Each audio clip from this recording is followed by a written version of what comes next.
So guys, ito yung napadpad na tayo dito sa Cauhagan Island. Cauhagan Island, no? Super ganda talaga guys. Actually, ang tirik ng araw, sobrang lakas dahil siya po summer, no? At syempre, ang view, ang iyong matatanaw dito sa area ay napakaganda po talaga. At yun nga po ang kwento, mula po ako dun sa kabila na yun. Ayan, tapos siguro mga 200 meters nilakad ko patungo rito hanggang dito sa beach na to. Ayan, so narating natin yung beach na to guys. So ayun nga, gaya nga nung naikot natin dito sa taas, no? Dito sa beach lang tayo. Nakita natin yung kagandahan dito sa lugar. At syempre ayan, ang dami mga turista guys, no? Yan. At mostly guys, yung buhangin niya talagang ito, pinong-pino guys. So ayan, malapulbos yung buhangin niya, talagang ayan, super pino talaga, puting-puti at napakalinis. Ayan, so hindi ka talaga guys, hindi ka talaga magsisisi kung nandito ka. So itong lugar na to guys, itong part na to, ito yung papuntang papuntang Del Carmen. Ayan, liko na yan, papuntang Del Carmen yan. Tapos itong gawin na to, pagliliko ka naman dito, ayan yung papuntang Sugbalagon. Yung sa kabila po ng island na to, Sugbalagon po. So ito naman po yung island na to ating narating ngayon. Ito po yung sinasabing Cauhagan Falls. Cauhagan Island. Sorry. Cauhagan Island po, talagang no? Talagang napakaganda, super talaga. At syempre, ito yung mga makikita natin sa area.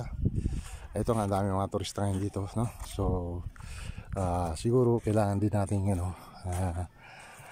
matanaw yung mga bahagi ron. Yung talagang ang dami mga turistang naglalakad ron. So galing dito sa Cauhagan Island Resorts, yun nga po, yun, kasi may malaking shore doon na seashore na pwedeng pasyalan o kaya sightseeing po sa mga mga sails, mga ba yung mga pwede makita, mga starfish, yan, ganyan. Tsaka sobra.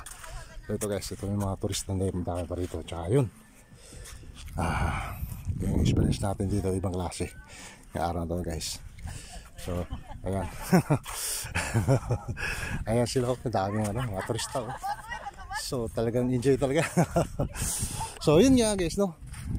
Sa experience natin, ito marami rin dito naliligo ng mga foreigner, no? Yung mga puti. Galing po sila doon sa island resorts na yan. Ayan.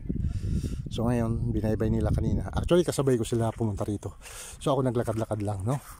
Actually, low tide nga lang siya. Pwede mo lang siyang tawirin siya. So wag mo lang paabuti na medyo malalim na, kasi mababasa na yung camera mo pagpunta mo rito sa Cauhagan Falls. sorry again, Cauhagan Island.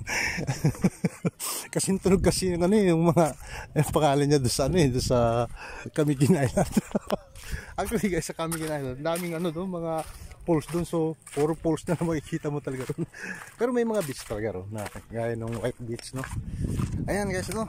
So lakad-lakad tayo. At ito nga yung makikita natin doon sa gusto ko pumalik doon sa taas, kaso mag-isa nga lang ako. Sabi ko yung kasama ko, gusto ko pag pupunta ako dyan, kasabay ko yung kasama ko, kasi yung kasama ko pagod siya. Ando sa cottage rest house na yan.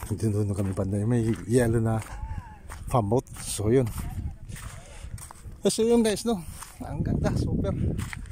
Pero try natin maligo guys. Siyempre, maliligo tayo. Hindi natin pwedeng na hindi tayo maligo sa area na to, no? So try natin. So yun guys, no? Tuloy-tuloy lang, road trip, exploring.